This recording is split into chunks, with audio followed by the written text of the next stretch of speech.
Welcome to the Unbiased Journalism. The Israeli army is once again on the offensive in the Gaza Strip to completely destroy the Hamas terrorist organization. As we look at what is happening in the region today, we see that the IDF has severely cornered Hamas with its dual ground offensive operations. This process of pressure in the northern and southern Gaza areas is causing a great deal of discord and disconnection within the terrorist organization, as well as a loss of faith in the war. Israel is feeling this pressure first in northern Gaza. Over the last few days, Hamas began to vacate the northern flank of the Strip as IDF forces launched a ground offensive in Khan Yunis in southern Gaza. Recognizing this deficit, the IDF has embarked on a strategy of increasing its troops in Beit Hanoun, Beit Lahia, and the Gaza Strip. It has also moved forces that were already advancing into Gaza to support Jabalia. There were already a number of IDF military units in Jabalia, which have so far captured several terror camps and eliminated hundreds of Hamas terrorist members. With the arrival of additional Israeli military units in Jabalia, the end is in sight for Hamas. The latest situation reports from the area indicate that Hamas terrorist members are cornered and are desperately trying to return fire. Most recently, the IDF even released footage from the body camera of a Hamas gunman during the clashes in Jabalia, showing armed members of the terror group crawling inside a building while trying to target an Israeli position. Soldiers of the Nahal Brigade carried out a massive operation against the building where these terror members were located, and hundreds of armed terrorist militants were eliminated, including the Hamas terrorist member carrying the body camera. Hamas had already lost a major missile production facility in this area. If you remember, this was the largest weapons and missile production facility for Hamas in the Gaza Strip. Now, after the Nahal Brigade raided and eliminated the remaining terrorist members, the Jabalia settlement has become the last stop for Hamas. This has started the process of armed members of the terrorist organization surrendering to the IDF. This stunning news was one of the most shocking headlines of the day.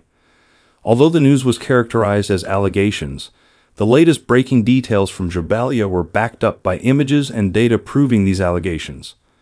First of all, the IDF announced that more than 120 members of the Hamas terrorist organization laid down their weapons in Jabalia to surrender, waving the white flag.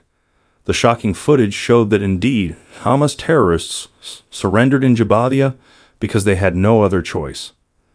As we told you in Jabalia, the IDF had captured Hamas's most important defense strongholds, weapons and missile production facilities, and defense lines. The final blow was dealt by the soldiers of the Nahal Brigade, who captured one of Hamas's main headquarters. The logical step for Hamas terrorist members was, therefore, of course, to surrender. The footage shared by the Israel Defense Forces showed dozens of Hamas terrorist members gathered in Gaza being captured after surrendering to IDF soldiers during the Israeli military operation in the area. Over time, however, breaking news from the region revealed that the number of Hamas terrorist members who surrendered has changed. According to the latest data, the number of Hamas terrorist members who surrendered to the IDF in Jabalia was reported to be more than 200. The surrender of so many terrorists shows how shaky the internal structure of Hamas is, and the process was moving so fast that it was as if the terrorists wanted to get out of Jabalia as soon as possible. So the IDF was also speeding up the process, arresting armed attackers who no longer wanted to carry out terrorist activities for Hamas and sending them to Israel for interrogation. One of the videos showed a group being transported in the back of Israeli military vehicles. In response to a question at the evening briefing, IDF spokesman Daniel Hagari confirmed that these terrorists had surrendered to the army.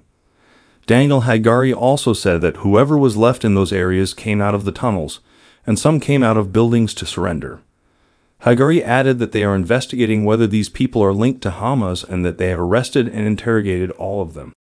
The vast majority of the civilian population had fled the north of the Strip weeks earlier when Israel warned residents to move south, while focusing its ground offensive on the north. Those arrested were terror members who had given up fighting and surrendered to Israel because they no longer had a choice. But as the IDF continues its ground offensive in the south of Gaza, Hamas is cornered there as well. For its part, the IDF will fully activate the Shalom crossing, for residents of the southern region in the coming days after the complete evacuation of civilians from the area. IDF forces, which have already entered Khan Yunis, are likely to carry out extensive ground offensives in other settlements in southern Gaza. The fact that IDF main battle tanks and troops are already in Khan Yunis and have breached the main defensive lines in the enclave indicates that things have completely changed in southern Gaza, which is considered the second main stronghold of Hamas. The IDF's goal here is to destroy the terrorist organization in the southern part of the Strip following northern Gaza.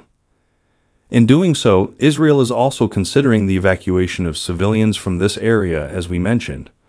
But in order to undermine these efforts, Hamas has recently launched bomb attacks on Israel from the southern Gaza direction. These attacks affected southern Israeli cities. A total of 12 rockets were reportedly fired. In fact, one of the rockets fired by Hamas hit Gaza due to mistargeting. Following these terrorist activities, Israel entered Khan Yunis and began to gradually destroy the terrorist sources there. Hamas's top terrorist leader, Yahya Sinwar, is currently believed to be in Khan Yunis and other settlements in southern Gaza, as well as its so-called commanders. Sinwar's current headquarters is allegedly located and monitored by the IDF.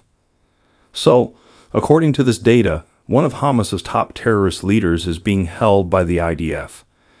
It is also estimated that hostages were transferred to this settlement with Hamas terror leaders. This is why the IDF needs to follow up its successful operations in the north of Gaza with very careful and subtle operations in the south of the Strip. The hostage issue is one of the most important and pressing problems, not only for Israel, but also for the United States. U.S. President Joe Biden has expressed deep concern about the hostages still held in Gaza, telling Netanyahu that last week's humanitarian standstill was caused by Hamas' refusal to release young female civilian hostages. Israeli and U.S. officials believe that Hamas continues to hold hostage a number of women between the ages of about 20 and 30. Most of them were kidnapped from the Nova Music Festival. The United States has emphasized its unwavering support for Israel to free those held hostage by Hamas, and Israel is moving step by step closer to victory, both in rescuing the hostages and in evacuating the residents of southern Gaza and ending the Hamas terrorist organization there as well. But how long will this process continue, and when will the IDF forces complete their ground offensive in southern Gaza? U.S. officials are making important assessments on this issue.